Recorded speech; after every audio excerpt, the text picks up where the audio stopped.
పిచ్చి వచ్చేసింది. ఆమె అట్నే పట్టుకొని మా భర్తను లాక్కొని పందిట్లోకి వచ్చింది. పందిట్లోకి వచ్చి మంచం మీద పండేసిన తర్వాత నాకు ఫోన్ చేసి నన్ను పిలిపించింది.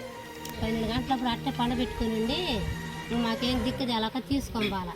14 లేసి ఆమె 18 పోయి వెనకాల పోయి ఆటో తీసుకొచ్చి 14 లేసి హాస్పిటల్కి పోయింది. ఆడపోయిన పాట వాళ్ళు ఏం పట్టించుకోలేదంట. నాకు డబ్బు కావాలి అని 30,000 కడితే కానీ మేము చూడము అని చెప్పారంట. సోదరుడు విషయంలో మరి ఆర్థికంగా డబ్బులు లేక చాలా బాధలకు గురయ్యి ఇంకా హాస్పిటల్కి మరి తీసుకొని పోవాలి. ఆర్థికంగా మరి డబ్బులు అంటే ఏదైనా సహాయం ఈ బాధని మనం అర్థం చేసుకొని దీనికి ఒక చిన్న గేమ్ని మనం పెట్టబోతున్నాం. ఆ గేమ్ ఏంటంటే 2 చీటీలు ఉన్నాయి. ఈ 2 చీటీల్లో 2 కుండలు మాత్రమే ఉంటాయి.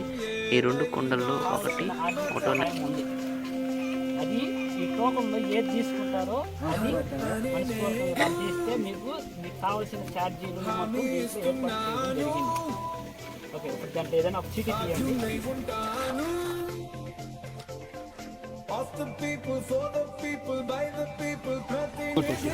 ఒకటో నెంబర్లో నువ్వు అనుకున్న ఆర్థిక సహాయం ఉండదు నుంచి కొట్టు.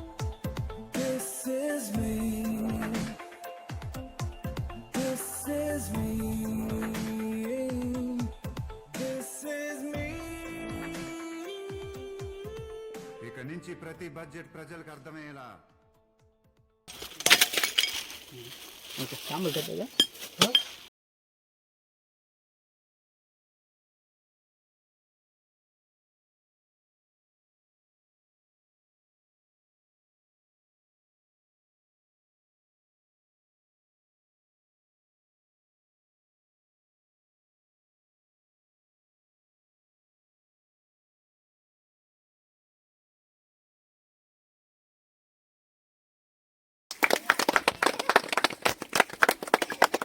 సరే.